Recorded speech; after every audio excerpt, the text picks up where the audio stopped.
रेखा अमिताभ बच्चन की love story. Bollywood की मशहूर सदाबहार अदाकारा रेखा का आज अपना 67वां जन्मदिन मना रही है।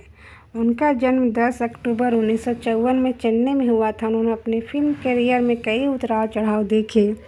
रेखा की फिल्मों से लेकर व्यक्तिगत जीवन तक कई बार ऐसे मोड़ आए जब वे टूट सी गई। आज उनके जन्मदिन के अवसर पर हम आपको उनकी और अमिताभ बच्चन की लव स्टोरी के बारे में बता रहे हैं।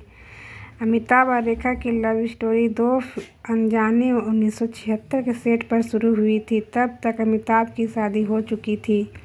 रेखा के शुरुआती दिनों में अमिताभ और रेखा के फ्रेंड के बंगलों में मिला करते थे, लेकिन किसी को इसके अफेयर को कानों कान खबर नहीं थी। सब कुछ ठीक चल रहा था लेकिन एक घटना ने उनके रिश्ते की पोल खोल दी। फिल्म गंगा की सौगंध 1978 की शूटिंग के दौरान रेखा का एक को-स्टार उनके साथ गलत व्यवहार कर रहा था, जिसे देखकर अमिताभ ने अपना आपा खो दिया।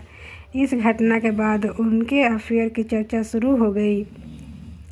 हालांकि दोनों ने इससे इनकार किया, लेकिन यह सभी को पता चल गया कि दोनों एक दूसरे को डेट कर रहे हैं। और इस बारे में बात होने लगी। मीडिया में तो यह खबर भी आने लगी थी कि अमिताभ और रेखा के चुपचाप शादी कर ली है। इन खबरों को और हवा तब मिली जब रेखा ऋषि कपूर और नीतू सिंह की शादी में सिंदूर लगाकर वह मंगलसूत्र पहनकर पहुंची। शादी में मौजूद हर किसी का ध्यान रेखा पर था और रेखा शादी में मौजूद अमिताभ बच्चन के पास पहुंच गई और उनसे बात करना शुरू कर दिया, जिससे सभी की आंखें खुली की खुली रह गई। शादी में जया भी मौजूद थी। वो उस दौरान बहुत समय तक शांत रही। फिर उसके बाद उनका सब्र का बांध टूट गया और वो सिर झुकाकर रोने लगी। फिर कुछ समय के बाद रेखा शादी से निकल गई। खबर के अनुसार इस घटना के बाद जया ने रेखा को डिनर पर इनवाइट किया और उन्हें साफ शब्दों में बता दिया कि वो अपने पति को कभी नहीं छोड़ेगी, चाहे कुछ भी हो जाए। एक इंटरव्यू में रेखा ने अमिताभ द्वारा इस रिश्ते को कभी न स्वीकारने के बारे में बताते हुए कहा था कि वे अपना इमेज, अपना परिवार और अपने बच्चों को प्राइवेट रखना चाहते थे। मतलब पब्लिक को हमारे प्यार के बारे में क्यों बताया जाए। वे मुझे प्यार करते हैं और मैं उन्हें, बस यही सच्चाई है। मिस्टर बच्चन अभी भी ओल्ड फैशन हैं। वे किसी को दुखी नहीं करना चाहते, अपने वाइफ को भी नहीं। अमिताभ बच्चन ने पब्लिक में कभी रेखा के लिए अपने प्यार को स्वीकार नहीं किया, जबकि रेखा ने खुल्लम-खुल्ला अमिताभ के प्रति अपने प्यार को स्वीकार किया। फिल्म सिलसिला में वे कपल के रूप में अंतिम बार एक साथ नजर आए। एक इंटरव्यू में यश चोपड़ा ने स्वीकार किया था कि रेखा और अमिताभ बच्चन रिलेशनशिप में थे। उन्होंने कहा था कि सिलसिला बनाते समय हमेशा टेंशन में रहता था। रेखा अमिताभ की गर्लफ्रेंड थी और जया बीबी।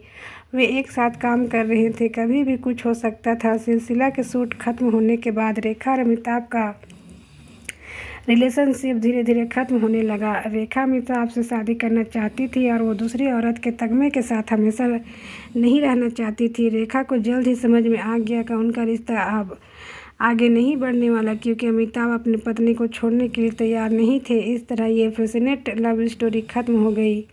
रेखा की शादी। अमिताभ बच्चन से अलग होने के बाद रेखा जीवन में आगे बढ़ते हुए 1990 में मुकेश अग्रवाल से शादी कर ली।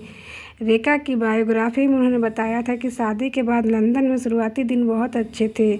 हमने एक साथ पहली बार इतना समय बिताया, लेकिन एक हफ्ते के अंदर ही रेखा को एहसास हो गया कि मुकेश वे बिल्कुल अलग इंसान हैं। उन्हें यह जानकर आश्चर्य हुआ कि मुकेश दिन भर में कई पिल्स लेते हैं। फिर भी उन्होंने शादी को बचाने के लिए साथ रहने का निश्चय किया। इस दौरान रेखा को एहसास हुआ कि कोई बात मुकेश को परेशान कर रही है। फिर उन्हें पता चला कि मुकेश डिप्रेशन के शिकार है। फिर रेखा ने खुद को मुकेश से अलग करने का फैसला कर लिया। उन्होंने मुकेश का घर छोड़ दिया और उनसे फ़ोन पर बात करना भी छोड़ दिया। एक दिन जब रेखा का फ़ोन पर आने से मना करने पर मुकेश ने उन्हीं के दुपट्टे से फांसी लगा ली। सभी उनके लिए रेखा को दोषी बताया और उन्हें बुरे पत्नी करार दे दिया। क्या रेखा अमिताभ के नाम का सिंदूर लगाती? हालांकि रेखा और अमिताभ ने अलग रास्ते अपना लिए, लेकिन रेखा विधवा होने के बाद भी सिंदूर लगाती है। कुछ लोगों को तो लगता है कि रेखा उनका स्टाइल स्टेटमेंट है, तो कुछ मानते हैं कि वे अमिताभ बच्चन के नाम का सिंदूर लगाती है। एक इंटरव्यू में इस बारे में पूछे जाने पर रेखा ने कहा था कि लोग क्या सोचते हैं इससे मुझे कोई फ़र्क नहीं पड़ता। सिंदूर मुझ पर सूट करता है, इसलिए मैं सिंदूर लगाती हूँ। कुछ लोगों को लगता है कि रेखा अभी भी अमिताभ की तरफ आकर्षित है। 2008 में एक इंटरव्यू में जब रेखा ने किसी जर्नलिस्ट से पूछा कि क्या वो चाहती है कि लोग उन्हें अमिताभ से कनेक्ट करना छोड़ दें, तो उनका उत्तर देते हुए रेखा ने कहा, क्यों, बिल्कुल नहीं। मेरी ज़िंदगी में मिस्टर बच्चन सबसे स्पेशल जगह रखते हैं। बेस्ट टीचर, बेस्ट गुरु। मैंने उनसे ऑन कैमरा और ऑफ कैमरा बहुत कुछ सीखा है। खैर, इतनी प्यारी लव स्टोरी का इतना बुरा अंत दिल तोड़ने वाला है। सिलसिला के बाद अमिताभ बच्चन ने रेखा को पूरी तरह इग्नोर करना शुरू कर दिया। हालांकि आर पब्लिक की फिल्म अमिताभ में दोनों ने काम किया, लेकिन स्क्रीन स्पेस शेयर नहीं किया। इससे साफ होता है कि समय के साथ घाव भले ही भर गए हों, लेकिन दाग मिटे नहीं हैं।